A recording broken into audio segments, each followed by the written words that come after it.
Hello students. So today we are going to talk about Toruda's very famous poem Our Casuarina Tree. The place of Torudat in Indian poetry in English is very high and admirable. Though, like the lily flower of Ben Jonson, she lived in the world for a very short period of time.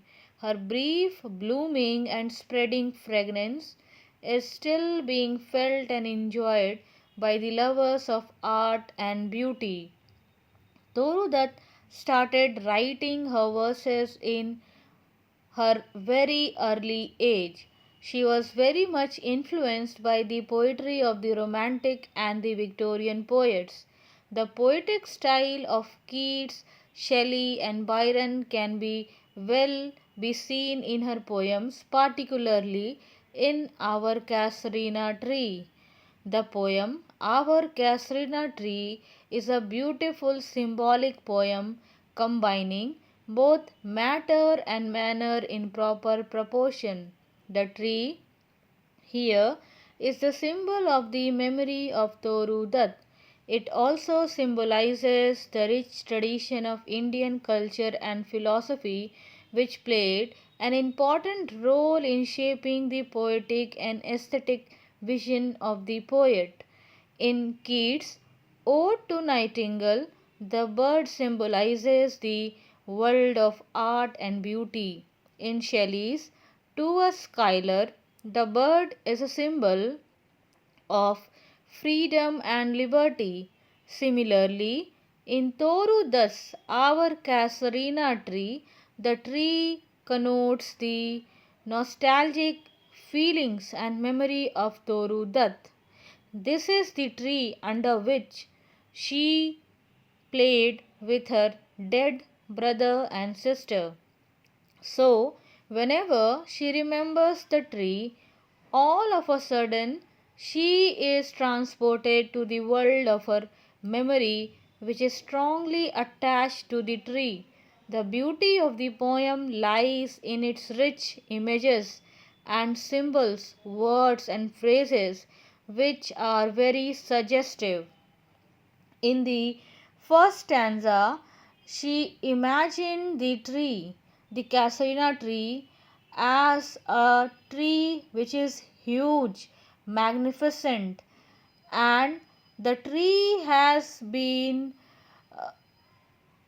wearing a creeper, a climber, and it has been described as a huge python winding round and round, and the creeper has made deep scars, marks, and in this she describes the crimson flowers of the tree. Here in these lines, she has presented a beautiful picture of nature in and around the tree. It recalls the poetry of Wordsworth and Shelley. She says that the flowers of the tree are hung in crimson cluster.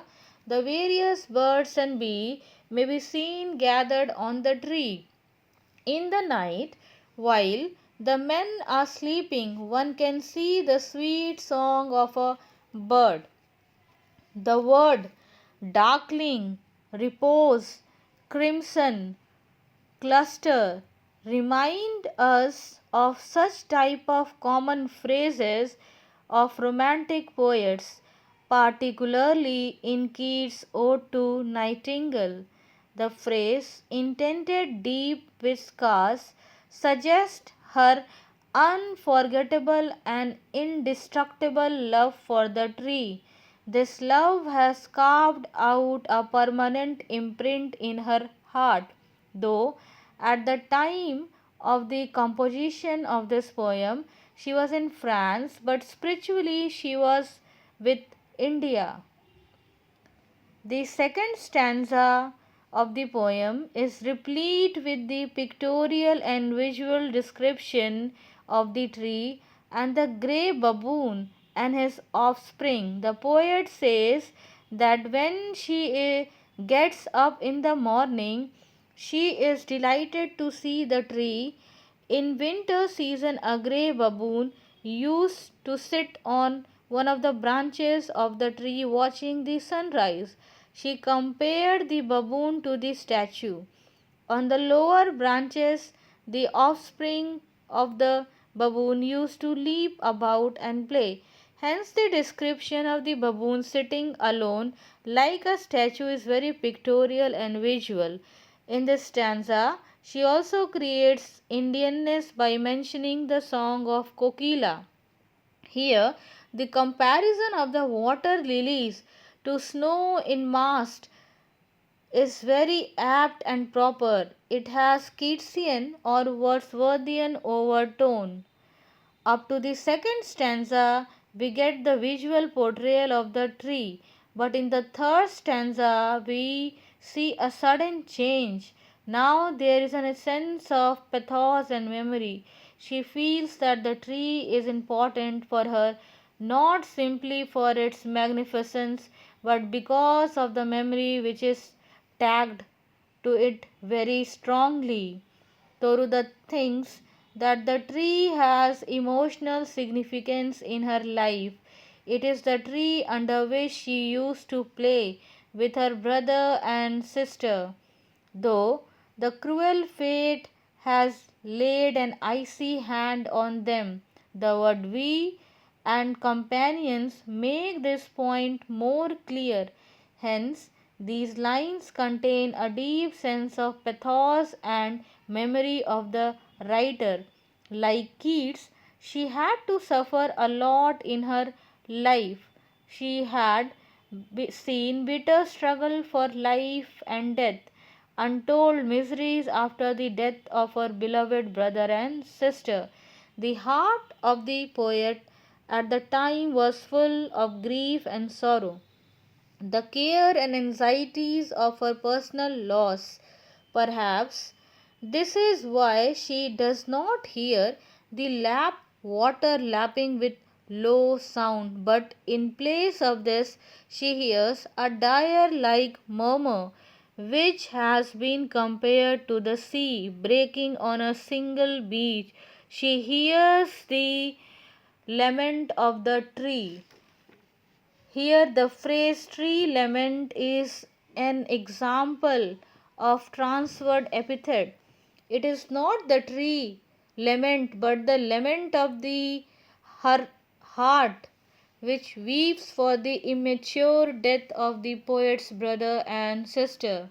The fourth stanza is very philosophical. The poet observes that the unknown land is much known to the eyes of faith. Here, the unknown denotes not simply the native home of the poet, but also the world of the departed soul. She is of the opinion that though physically beloved ones are not visible, but spiritually they are alive in the form of the tree, and she has ears to hear the wail of the far distant land. The music which Torudat refers here is not an ordinary music which we hear in our days to day life.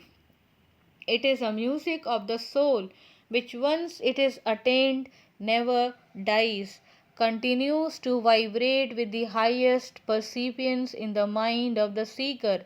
Thus, here the spiritual dimension of Toruda's poetry is akin to that of the Tagore and Sri Aurobindo.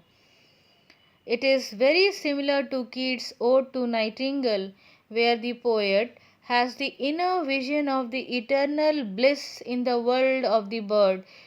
Ode to Nightingale starts with the physical world of cares and anxiety, fret and fever, and ends with the truth and bliss of a great yogi.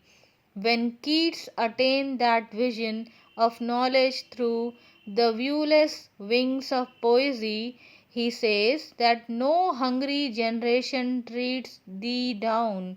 Similarly, our Casuarina tree opens with the natural and physical description of the tree and the vegetation in and around the tree. but as the lines run on, there is a gradual change in the plot of the poem. The last stanza is even more philosophical. It contains pathos and philosophy. Her mind is weeping for the loss of the dear brother and sister, but her soul consoles her mind by mentioning the tree as deathless. At the end of the poem, she absolutely transcends the mortal, materialistic, and the mundane frame of mind and attains the power of love to overcome the negative force of life like death and darkness, terror and fear. The poet says here that her brother and sister, who were dearer than life, are no more present physically, but spiritually they will even remain in the heart of the poet through the medium of the deathless tree. On the connotative scale of meaning, the phrase deathless tree suggests the unflinching, indestructible love which never dies. So, here the tree has got a spiritual dimension of meaning which stands for love, memory, and healthy values of life. In this stanza, the words and the phrases like trembling hope, love, death, the skeleton, oblivion are very suggestive.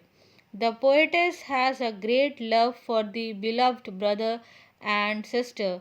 She identifies her emotion of the deep eternal love of the sister, she the deathless tree. So now the death has become a skeleton for her. Here the skeleton means meaningless. But on the philosophical plane, both life and death are related to each other. There is no existence of flesh without a skeleton. The implied meaning of flesh here suggests life, love, and memory. To sum up the poem, our Casuarina tree shows a perfect blending of feeling and form, matter and manner. It contains what Eliot means by his phrase unified sensibility. It is a combination of both the East and the West.